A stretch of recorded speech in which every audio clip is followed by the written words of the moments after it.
to the Feed You podcast, giving you the real scoop on raising your business to new heights. Expert education, inspiration, and motivation to fuel your purpose, your passion, and your profits. Here's your host, Elisa Connor.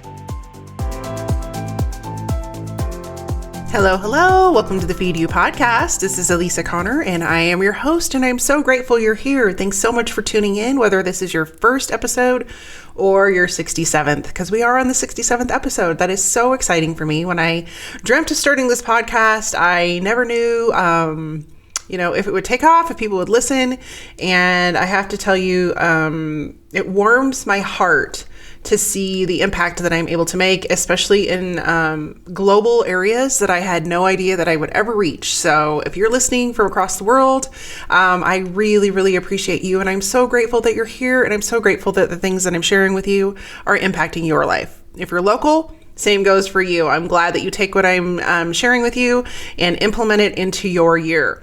As we are wrapping up the year, I thought it would be really pertinent to get you ready for 2020. You're probably thinking, I'm thinking about Christmas, I'm thinking about the holidays, I'm thinking about New Year's Eve and all these things, but I'm going to implore you to take some time and start to think about your 2020.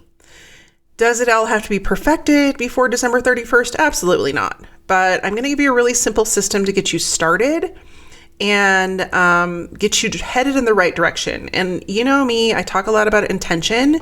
And when you create that intention around what you want to create next year, you've already started the ball rolling. So I'm going to actually talk about intention in the next episode specifically. So stay tuned for that. If you're not familiar with setting intention and following those breadcrumbs of your intuition and all those things, that's the next episode. But today, we are talking about planning our 2020. And I don't know about you guys, but when 2020 is kind of like, 2020, that's like 100 years away. I just remember being a little kid and thinking that 2020 was going to be so far into the future, and we would definitely have flying cars by then, and like the Jetsons, we'd have our own Rosie who did everything for us maids, and guess what? We don't have those things. So it just seems very unbelievable that we're actually going into the year 2020. But whenever you have double numbers like that, I'm always very curious about numerology and, the meaning behind those numbers. So I thought I would look up I use a site called Sacred Scribe angel numbers, and sometimes when I have numbers appear, I want to just understand what the meaning is behind that. So I thought I'd look up 2020 just to see what those two numbers in unison, because usually when you have numbers repeat like that, it's very powerful. And so I'm going to share with you what that says in a minute. But before I do that, I want to preface you with some of the projections for what's moving into this end of the century and into the next century is lots and lots of change. Like, things are just on speed dial when it comes to change in everybody's life. And so people that have had jobs, I've had this happen even in my life, people that have had jobs for 25 years, all of a sudden they're being downsized.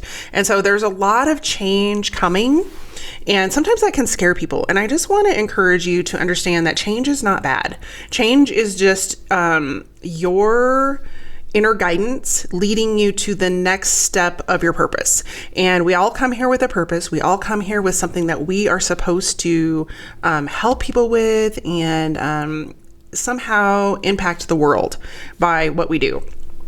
And so when we can focus on change as a positive versus change as something scary, we have a very different experience.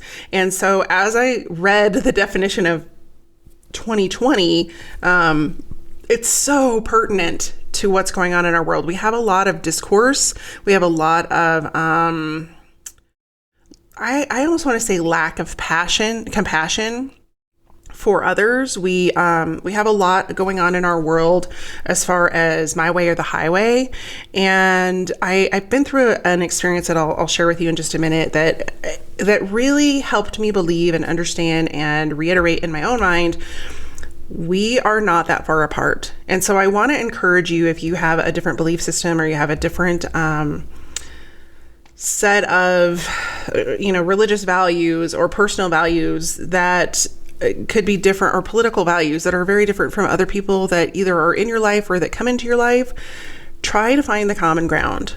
And so when I was reading the definition of what 2020 stands for, is very interesting to me, because we have a lot of animosity and just anger and frustration and all these things showing up in our world, whether you're tuned into that completely or not.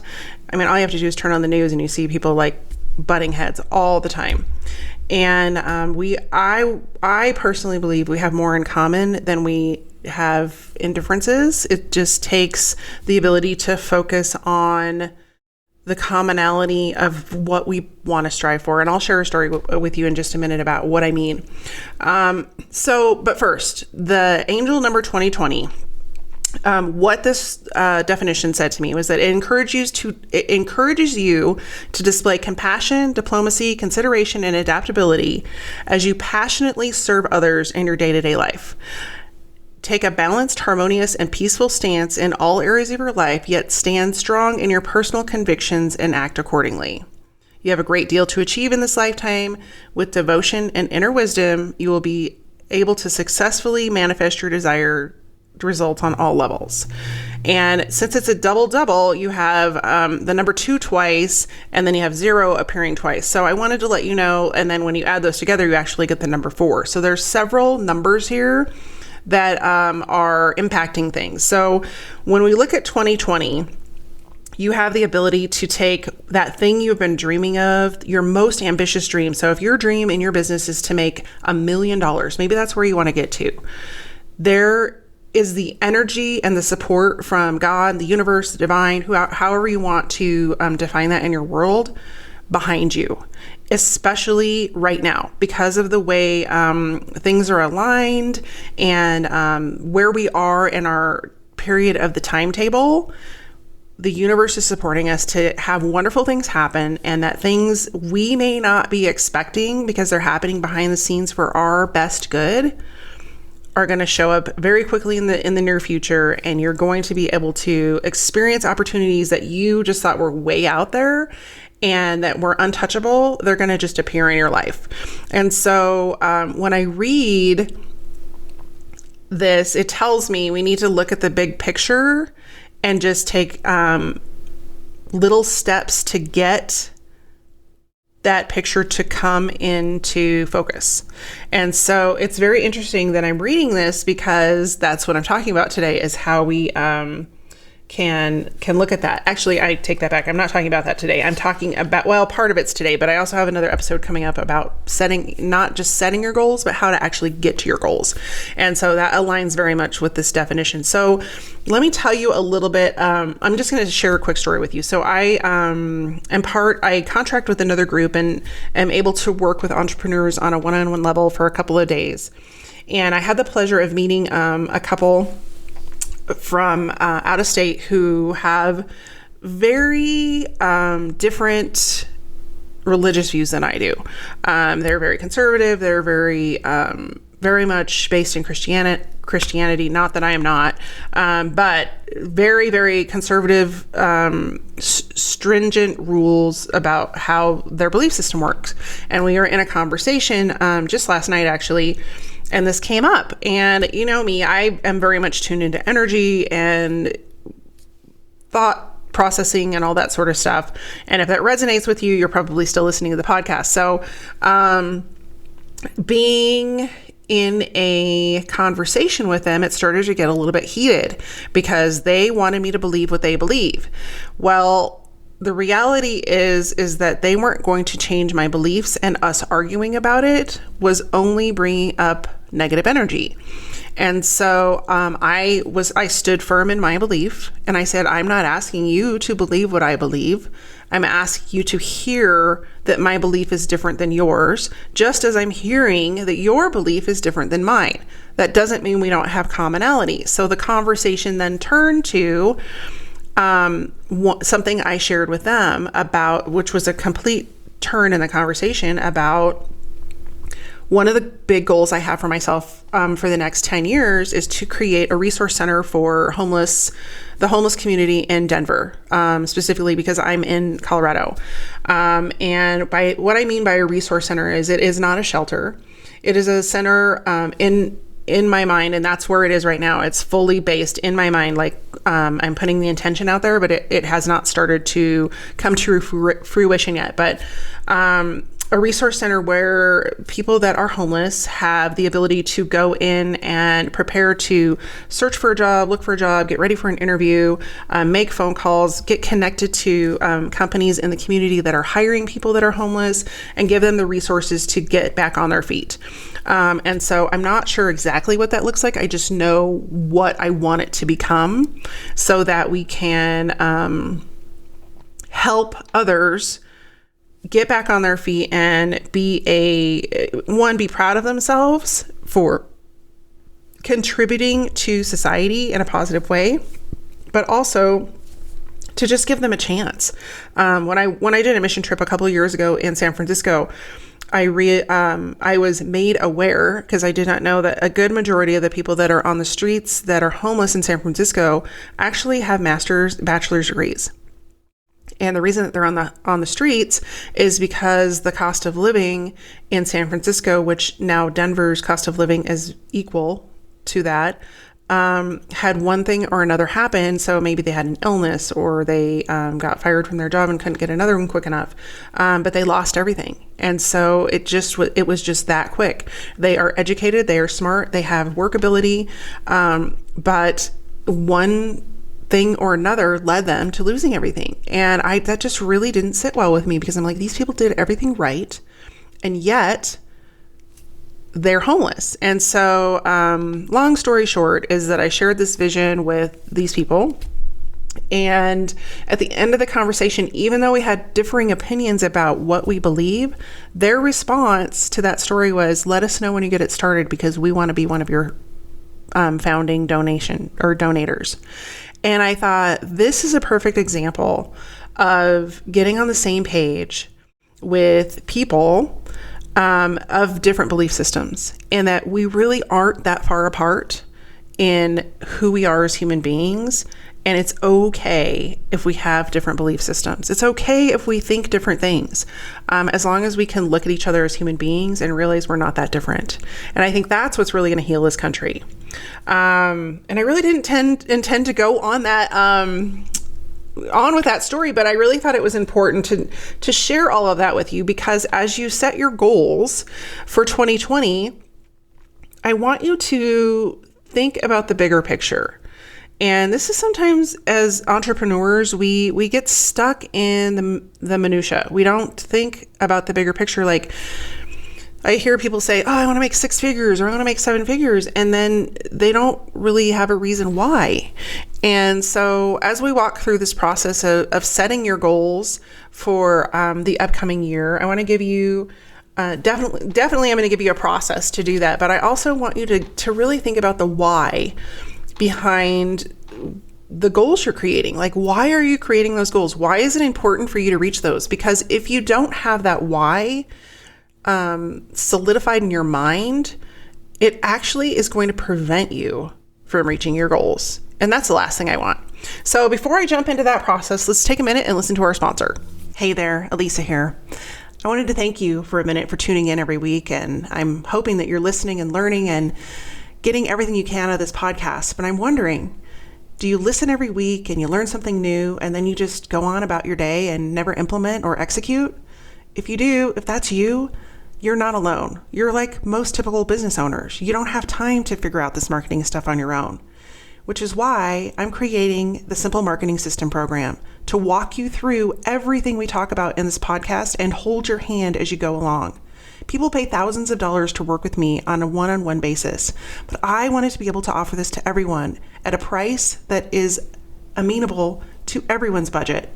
Since you're a podcast listener, you're getting to hear about this program first. I'm launching it in January, and I'm going to teach you all the things that we learned in this podcast, including how to attract the people you want to work with, not just everyone. how to create your first free download with messaging that converts people into your email list and then into customers. We're going to learn how to write headlines that incite people to take action and move those people along your sales funnel so that they start working with you and paying you for what you do. We're going to create a system to track what's working and what's not so you can fix what's not working. We're going to automate your marketing process and your customer attraction process so that you can save time, money, and most of all, frustration. We're also going to understand the power of and the ROI of email marketing, and we're going to begin growing your email list because it is the best way to grow your business. And last but not least, I'm going to show you how to get more customers for your marketing dollars and save you time, money, and get you more leads and more sales. If this sounds interesting to you, I'd love to have you join my waitlist. You can do that over at elisaconnor.com/SMS waitlist. SMS stands for Simple Marketing System. And I'll put the link in the show notes. I hope to see you inside. All right, so let's jump into that process. So it may seem a little counterintuitive, but I actually want you to, for step one, sit down and look at 2019.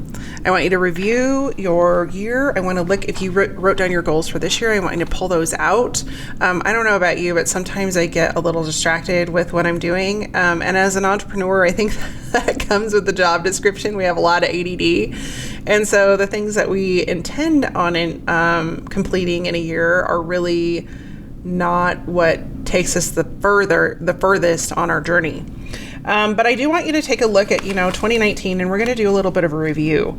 And there's some specific things that I want you to look at. And if you haven't written down your goals, because sometimes we don't write down our goals for a year because it can seem a little bit overwhelming, but we do write down our goals every day. So if you're like me and you have a planner of some sort, I actually have a hard copy planner that I adore, and I'll put a link to it in the show notes. But I use Danielle Laporte's planner, and then I also have a 90-day goal planner because, a girl can't have enough planners, and it was pink, so got to get it. But the 90-day goal planner is actually a little bit different than your overall day planner. So there's a reason I use both of those. I'm going to go into that more in the goal planning episode, which is in 2 episodes. So episode 69 coming up. So not going to spend a lot of time there on that, but did want you to think about, how you're documenting your goals, either daily, yearly, quarterly, monthly, however you want to do that, because it's going to enable you to go back and do this review process. So if you haven't, don't get stuck here. It's okay. Just keep it in mind for the upcoming year. The really great thing about documenting your goals and documenting, where you've been and where you're going is you have a way to track. And sometimes meeting the goal is like what keeps us from documenting where we're going. And I want to introduce the idea to you that sometimes the point of the goal isn't for you to meet it. It's for you to become somebody along the way. And so we beat ourselves up if we don't meet those goals, and we set a time frame of, it has to be done by the end of this year. Well, let me challenge you with that thought a little bit and say, okay, so if your goal is $1 million and maybe you only made 500,000, are you still going to be upset that you didn't make that $1 million goal? Of course not. You're going to be overjoyed. You just made $500,000. So there's, we may have a time frame in our heads, but the reality is there is no time frame for accomplishing those goals. It just may take different steps to get there. And so when you're looking at the review for this year, I actually want you to take out a piece of paper, because this is really powerful to do this with a pen and paper. And so if you would take out a piece of paper and you would document the things that were highlights that you consider the best things that happened all year. Some of those might be goals. Some of those just might be occurrences. Like for me this year, one of my biggest highlights was going to my mastermind with my mentor. And I did an episode on that. I can't remember exactly which one, but I can link to it in the show notes. And not just because I got to meet him and I got to listen to him live and I got to learn from him, but the people that I met at that event have been so impactful, and I'm so grateful. And so look at those highlights for your life just over the last year and see what they are. And they're going to vary. And I'm still not completely done with my list. because I want to give it the time and attention that it needs. So my intention is to finish that by Sunday night. So I'm recording this on a Wednesday. So I will report back. But you can also, or I also want you to document, what goals did you set for yourself? And I went back and looked at my goals, and I looked at them and I'm all, I didn't do any of these. So just so you know, my goals for 2019, I didn't do a single one, but I still feel really great about what I did accomplish and the work that I'm doing and the people that I am lucky enough to impact on a regular basis. So it's okay if you didn't make your goals. You can still do it is the point. And when you're writing down those goals, I want you to have the get real talk. Did you make the goals?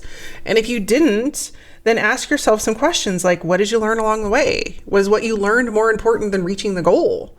Were there detours that came up? Like there's things in life that you just don't plan on. Like things happen and you have to give yourself grace to handle those detours because they're for your higher good, whether we see it or not. And sometimes that is a lesson that we need to learn before we can reach our goal. And another thing that kind of detours us, or I think that's the right word, deters us from meeting our goals is that we are afraid of failure. And I want to challenge that thought as well, because I don't really, failure used to be like a big thing growing up. Like if you either fail or you succeed. And I have changed my mental thought process around that, especially over the last few years, in that every time that I think I haven't had success, that failure is not a failure. It is a lesson that I have learned. And the lesson is invaluable for me moving forward. And so every time, you change, I have changed the scope of my business so many times, but it's okay because as I look back on it, the reason I had to have that, that first starting point of social media was so that I could learn. You have to have a foundation so that I could learn that you need to have a sales funnel. And so we beat ourselves up, I think sometimes, at least I know I do. I'm assuming that other entrepreneurs do this as well, but we should have it down. We should have it figured out. But how can you have it figured out when you're creating something that's never existed before? You're creating something brand new. You have to fail because there's no other way for you to learn what's going to work and what's not going to work. And so if I could give you one gift for 2020, it would be for you to eliminate the thought process around failure as being bad. Failure is something I would love for you to embrace. It's not always easy. I'm not saying it's an easy pill to swallow, but I am saying that if you can embrace it, if you can learn from it, it's going to propel you down your successful journey or your journey to success even faster. It's going to be like stepping on the gas pedal and having like a turbo boost. So look at your goals and think about, what did come to fruition and what didn't, and then write down, your thoughts about that. And don't judge the thoughts, just let them come. So one thing I did do this year, I read a lot of books, but one of the books that I read was it's Rachel Hollis, and it's not Girl Wash Your Face. It was the next one, and I can't remember what it's called now. But it was a great book, and it had a great impact. And so one of the things she has you do in that book is to start writing. You write down 10 goals that you want to reach in 10 years. And I started doing this, and you write them down every day. I think I started doing this about 7 or 8 months ago. And it takes up a journal. Like I've already filled up one journal with my goals. So it's been at least 7 months, if not 8 months ago. And repeating those and then focusing on that one that you want to attain first makes that goal clear in your mind. So obviously the benefit of repeating it is that you see it every single day and you remember, oh yeah, this is what I'm striving for. Oh yeah, this is the difference I want to make. Which is where that goal came from that I alluded to earlier in the episode about creating the center that I want to create to alleviate homelessness. So I see that goal every night before I go to bed, and it lets my subconscious work on that so that I can create the life that enables me to reach that goal.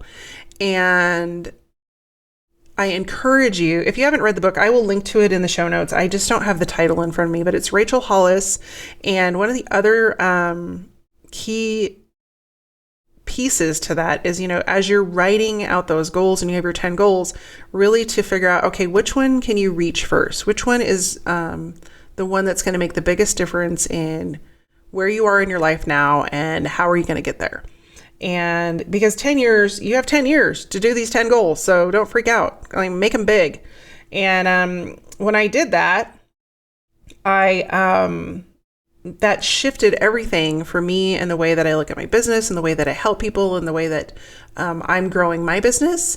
And so I encourage you to kind of look at that, even if you don't use her system, but, write down those 10-year goals and make them things that you really want to achieve that make your heart happy.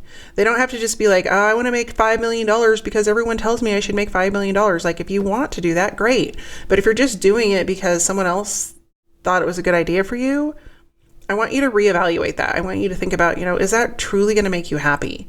And I'm going to talk about that in just a couple of minutes. But, and then the other key tool that I've started to implement into my business is the 90-day planner and I alluded to it in the episode that I did about my mentor and his event, but I'm actually going to talk about that in 2 episodes because I don't want to spend too much time here going off on tangents. But planning out your goals every quarter versus trying to reach for a big goal over a year will help you get to it quicker because you are focused, you have specific actions that you're taking on a regular basis, and you are keeping yourself accountable. So look for that in the next episode, but those are some of the tools that help me get to some of my goals, even though they weren't the ones that I originally intended for the beginning of the year. I kind of shifted them as the year went on. So the year in review, the last couple of components that I want you to think about here are to make a list of all of the places that you air quote failed this year. And I'd love for that to be like between 25 and 50, because the bigger the list, the more you learned. But do what you can. So just write out when you're journaling all this stuff, write out your failures and be okay with them. Like, sit with them and say, you know what? It wasn't really a failure. Because that is some good inner work to work on. And then, the next step of that is write out your wins. Like, what did you accomplish? For me, like when I was writing out my wins, they're going to seem less tangible, but they have been critical in growing my business. And so some of the things that I achieved this year were much more clarity about what direction I'm going and who I'm helping. I just relaxed about my business. Like, I feel like I've just been uptight about my business for 10 years, just freaking out about it. It's got to do this, it's got to build that, blah, blah, blah. And I just came to the realization this year, and I don't know if maybe it's because I'm tired, but I don't think so. But, that it's, you can just relax. Like, if you just relax and go after the things that make you happy, the success is found with the happiness. And so finding that ability to relax in my business and not having to do everything, and finding ways to get support from people and team members that are being hired, and other people that are in my industry that have similar positions, just finding that support network and just relaxing and knowing that everything is working out for my success. And so that was a big gift and a big win for me. Feeling more connected to not only my audience, but my clients was a big win for me. And then the big one, this is probably the biggest one, and this is going to come up in next week's episode, but just I really tuned into what my gut and my intuition were telling me. And every time I follow them, it leads me to where I want to be, even if I don't know that's where I want to be.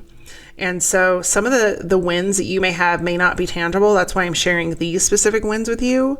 Because I had other wins too. I had financial wins, and I had all kinds of other things that I could talk about. But the big ones that are intangible are sometimes the ones that make the biggest difference. So I implore you to look at not only the things that you air quote label as failures, but also that you label as wins, because they may not all be tangible. But make a list of those. And then I want you to think about, you can do this in any manner you want, but in some way, I want you to, after you create that list, you could take a picture of it so you have it, but I want you in some way to destroy it, whether you take it out to your barbecue and you burn it, or you rip it up into little tiny pieces of paper, or you shred it, or whatever you want to do. But it is symbolic of leaving that year and all of the things that it brought to you in the past, because it is in the past. And when you hold on to those things going into the future, your hands are full and you can't accept the gifts that are coming to you. And so we want to free up our hands because we're ready for a new year. We're ready for a new adventure. We're ready for our dreams to come to fruition. And so it's important to revisit these things and see what we've learned and what we've taken away, and things that we may have thought we wanted but really didn't want, or really didn't work in our best interest, and become aware of them, but then let them go. And so I'm going to leave that that part of it up to you, that symbolic letting go ritual, whatever that looks like for you. There's great power in doing it if the moon is full as well. So a lot of times, if I'm going to do a burning, I will actually do it when the moon is full, and then do it in the barbecue because it's safe. So, and it kind of smells if you burn paper. I don't know if you guys realize that, but sometimes when you're burning paper, it has a lot of chemicals in it. So don't be in a closed environment. Like if you're going to burn it, do it outside because it's stinky. And then the fourth piece of this process is to really look at what's next. You have not only a new year ahead of you, but every single day you're given the gift of a new day. And that gift isn't given to everybody. The gift, if you look back over, we just had a very big tragedy in our school community.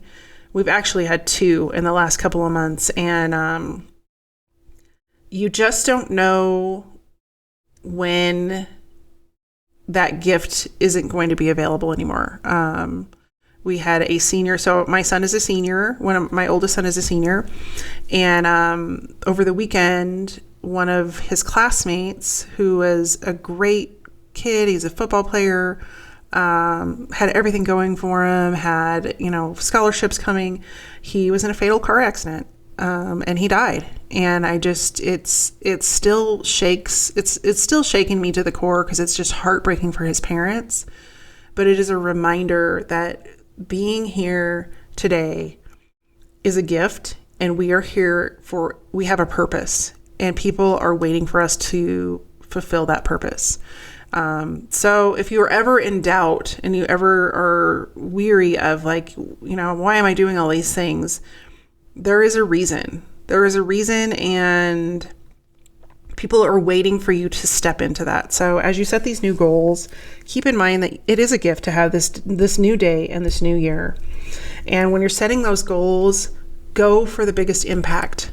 Go for the biggest impact you can make. I tell my friends a lot, I want to leave a dent on this planet before I leave. And I want that dent to be positive. And I want, that's a really big thing to me in my business. And so when I'm setting my goals, I'm like, okay, how is this going to help me make the dent?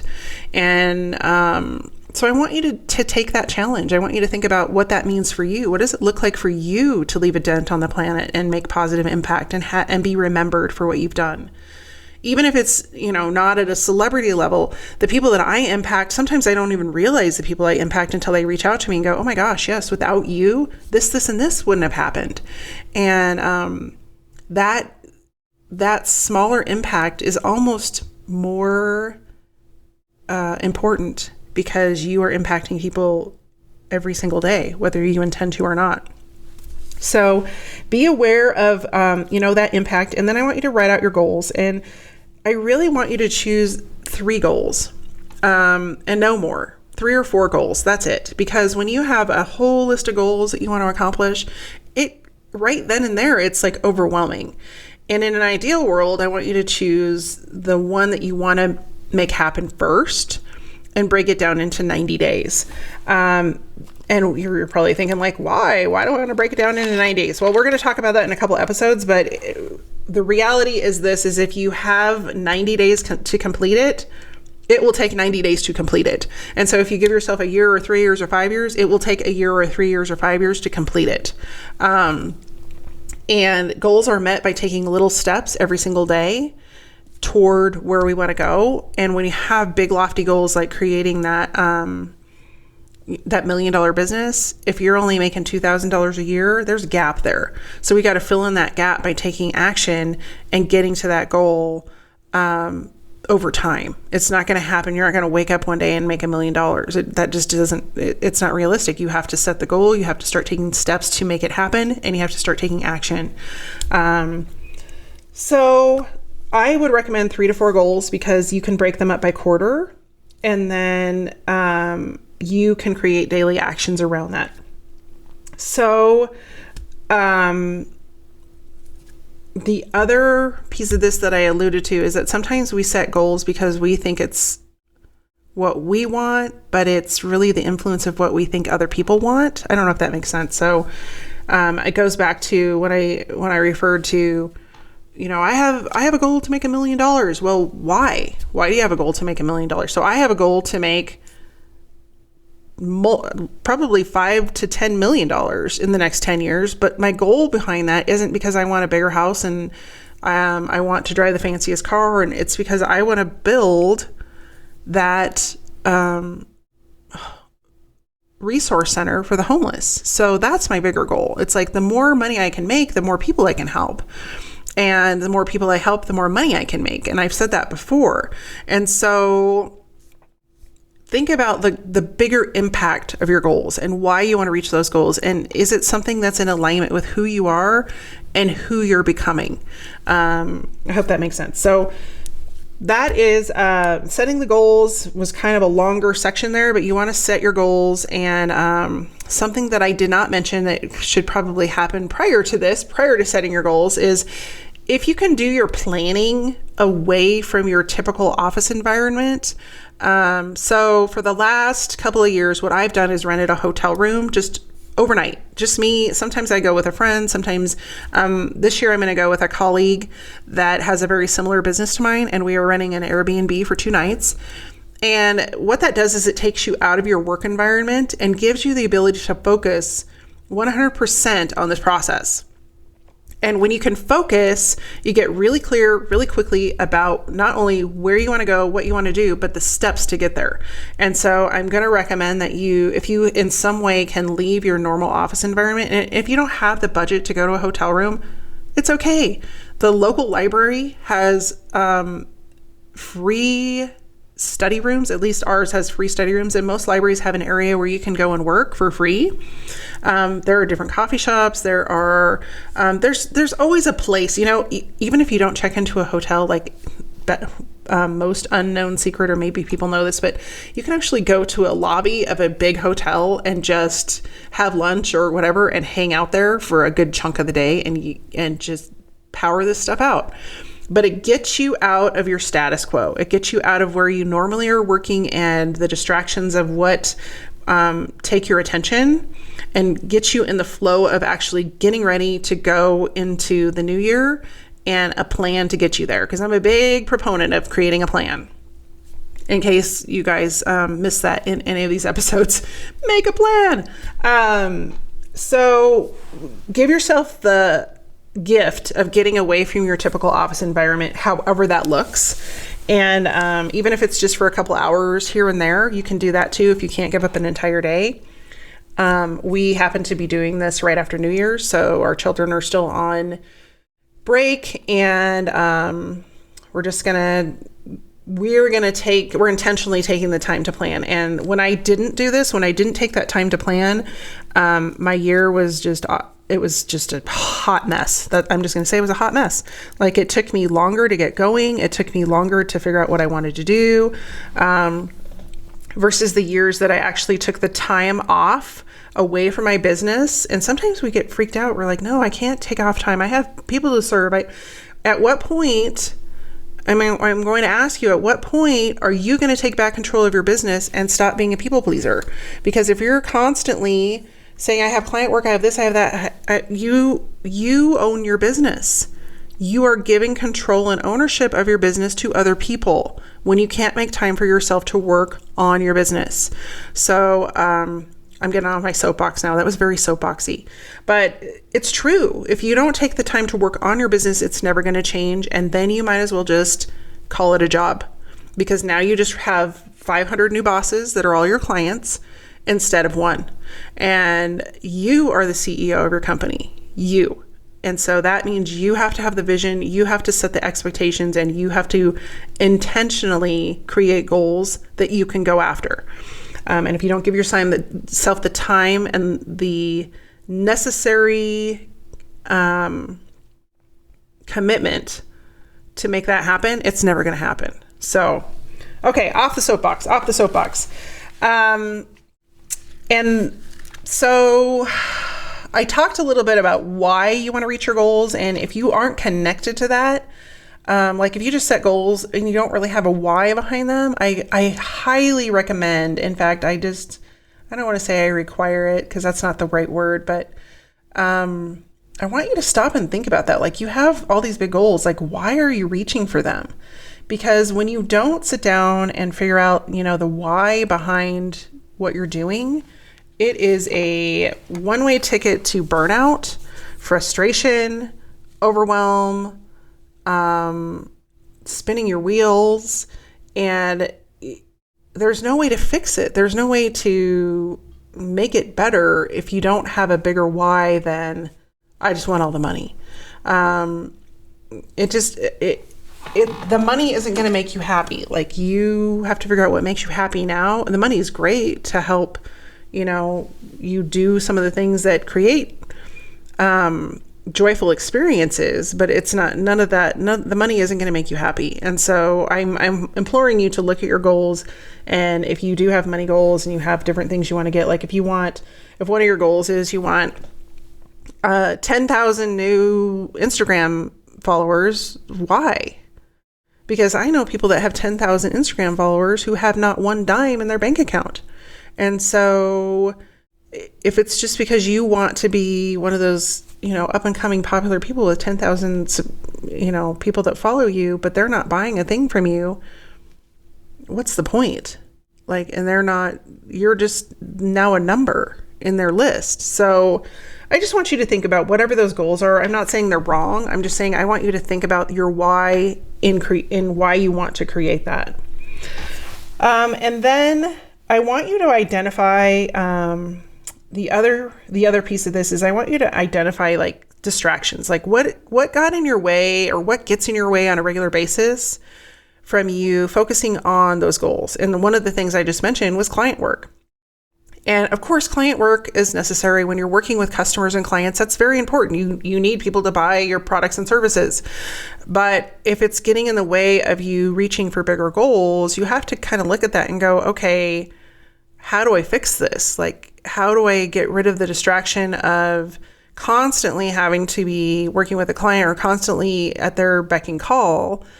And instead, do I need to hire somebody to help me? Do I need to create a better process? Do I need to set better boundaries?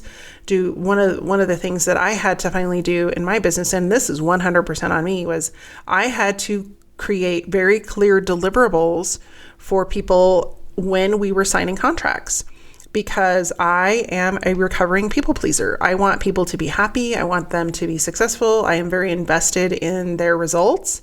And the reality is those are out of my control. And so by setting those really clear deliverables, it freed up my time because I knew exactly what the expectations were. They knew what the expectations were, and there was no overlap. So it helped me maintain boundaries easier. And there was a lot less time and energy wasted on things that were unspoken expectations, mostly on my side. Like, I always thought I needed to over deliver, and I still give extra because that's just me.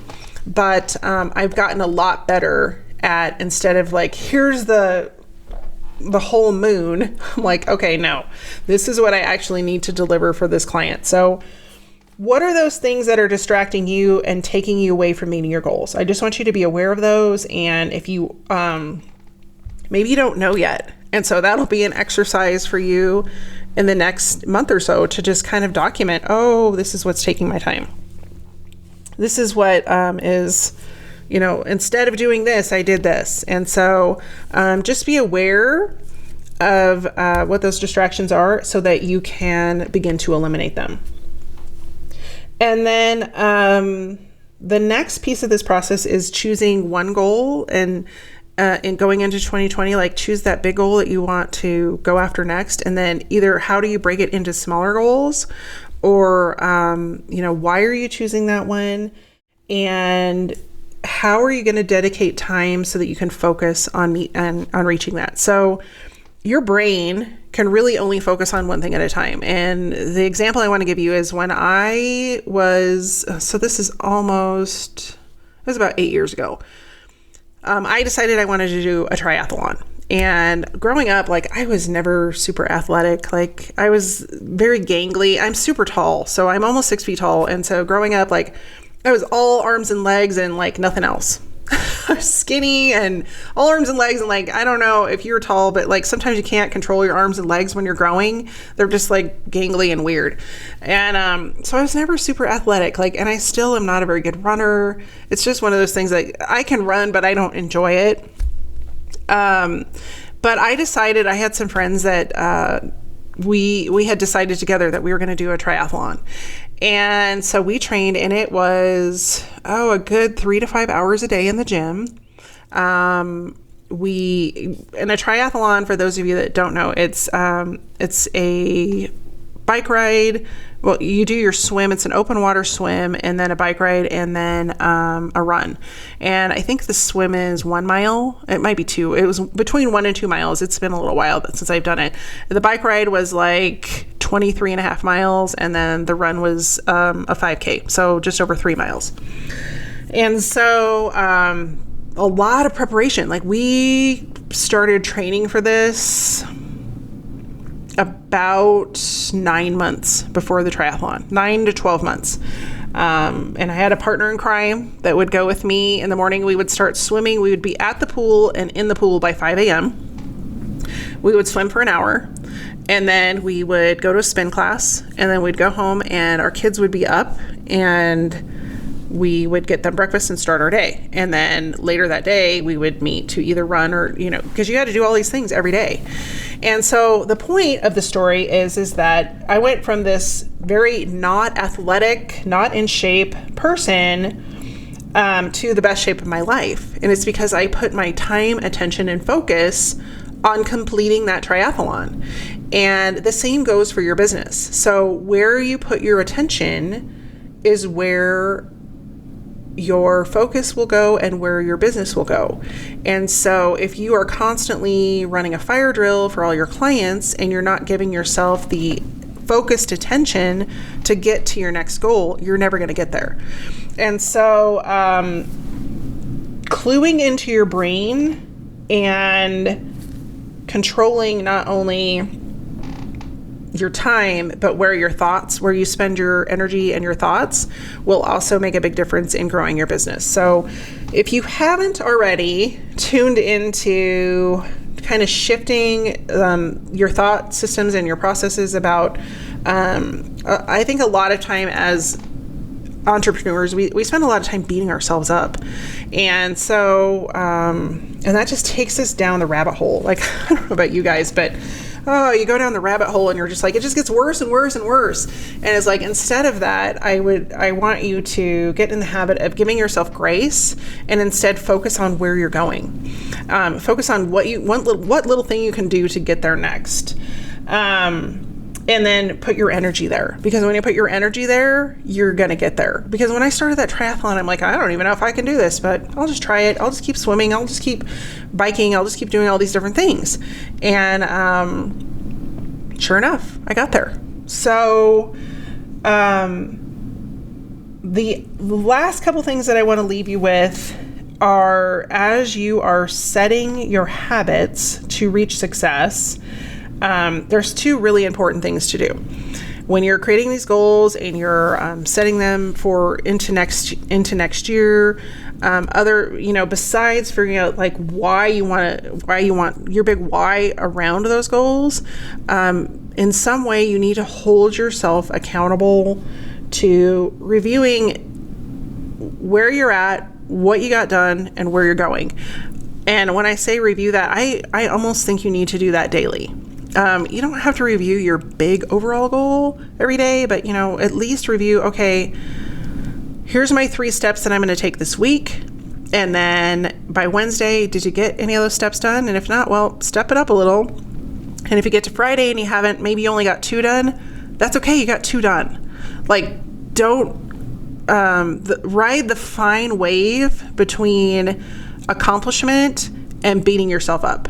I would rather, you take into your psyche, awesome, I got 2 things done, instead of, I didn't get them all done. Now I suck. I'm a horrible person. That's so not true. And so take the 2 and add the next one into the next week, and then add 2 to it, because you still took 2 steps toward your goal. And so that review process is really important. It's like anything else in your business. If you are doing marketing and you're paying for all these ads and all these different things, but you're not measuring what's working and what's not working, you might as well just go take that money and flush it down the toilet, because you will never know if it's working or not working, and that's crazy. And so the same goes for your goals. If you have these big lofty goals and then you never take steps to get to them, you will realize you didn't get to the goal, but you're never going to know why. And so, and that's just frustrating. You don't want that. So that would be tip number 2. And then the last one is that, there's a couple last things, but I want you to get into a morning routine of some sort. And I don't know if you've read The Miracle Morning by Hal Elrod, but it's a great book to kind of get you started. Not that you have to follow his routine exactly, but it's a great starting point. But when you have that routine, it sets your day. And when you don't have that routine, like I have one that I follow, and today happened to be a day that I didn't follow it to a T. And like my whole day is jacked up. It's already 12 o'clock and I'm still recording a podcast, and I have 2 more to do, and I have like a list of other 15 things, but it's because I didn't start my day with my routine. And so when you have that day, it just like everything aligns. It's like dominoes. You get up and you do your routine, and I'm not going to tell you what your routine has to be. That's up to you. But mine includes meditation, some journaling, some reading of some sort that's going to feed me. So that could be business or spiritual or whatever, and then some sort of exercise. So, but when I get out of that routine, because I've had kind of a crazy last 2 days, everything else is off kilter. So I'm going to encourage you to set up a morning routine of some sort so that you have some consistency to get you moving in the right direction, and it's going to help you reach your goals. So check out Hal Elrod if you haven't. I'll link to it in the show notes. His Miracle Morning is and it's a quick little read. It's not going to take you, days and days and days to read it. You can probably read it in a night. But it's a great book, and he actually has a new one out I have not read yet, but it's on my list. And then last but not least, when you can, at some point during your day, and you're starting to reach for these goals, and you're starting to move into 2020, and you're starting to want to, sometimes you can get frustrated, and sometimes you can feel a little overwhelmed. When you're starting to feel those things, I want you to stop, and I want you to be grateful. Just pick 1, 2, 3 things that you're grateful for and write them down. Because I just had this happen the other night. I was feeling it happened last night. Upon hearing about this football player who passed, I just was so sad, and I still am, and heartbroken for his parents, and all of their dreams and all of his dreams are now gone. And so when I focused on that, like the sadness just grew. And so I said, okay, I have to shift this energy. And so how can I do that? How can I do that? How can I do that? And it doesn't mean I'm discounting that I'm sad for them, but I shifted the energy into, I am so grateful that I have 3 healthy, amazing, beautiful children, and they're still here. And I'm so grateful that I had that opportunity to spend another day with them, another year with them, another month with them, another, on and on and on. But even in saying those two scenarios, I can feel the energy shift. And so gratitude is very, very powerful. And whenever you can incorporate it into your day, into your business, and into your life, you will have things shift. So think about a way to incorporate gratitude into your 2020 plan. This has been a really long episode, and I had a lot to share with you and a lot to let you think about for 2020, but let me recap your plan for, how to plan your 2020. So you have some key action steps to take. And then I'm going to end with my last tidbit of advice. So the first thing I want you to do is review what happened this year, what worked, what didn't work. The second thing is to document your failures and your wins. And the third thing is to create a ritual to destroy those because they are gone, they are in the past, and you might as well leave them there. The next thing is to document your goal and then break it into your 3 or 4 goals and break it into 90-day goals so that you can reach those. And that quarterly works really well. Then I want you to take a look at your distractions and document those so that you can either change them or avoid them. Then I want you to think about the one thing you're going to think about regularly that is going to help you reach your goal. And then the last 2 steps of this are to create a morning routine that's going to help you be structured for success, and have a gratitude exercise that you take every single day. And last but not least, and this is probably the most important one, is to find time and give yourself the gift to not work. A whole 24 hours minimum to not work so that you can recharge and just go do something that you love. I don't know what that is for you or for your business, but for me, that could be a variety of activities, usually around being creative. But when I have that time and I give myself that gift to go be creative, I am at 10 times more productive and I'm just on when I give myself that time to recharge. So after you're doing all this planning, and it's a lot of work to plan out your 2020 to get all of those things going, I want you to take some time to recharge yourself as well. I hope this has been a helpful episode. Next week, we are talking about following the breadcrumbs of your intuition. Very pertinent as we're moving into the holiday season. And I have some stories to share with you about that. So in the meantime, have a wonderful week. I will talk to you next week. It's actually going to be on Christmas Day when the episode is released. So I look forward to talking to you then. If you have any questions, comments, concerns, or you want to add to the conversation, come visit me over on Facebook at facebook.com/Alisa M. Connor. See you soon. Have a great week. Just a quick reminder that the SMS waitlist is now open. If you're interested in joining that course where I walk you through every step of your marketing so you can attract more clients and convert them into customers, go check it out. AlisaConnor.com/SMS waitlist. See you soon.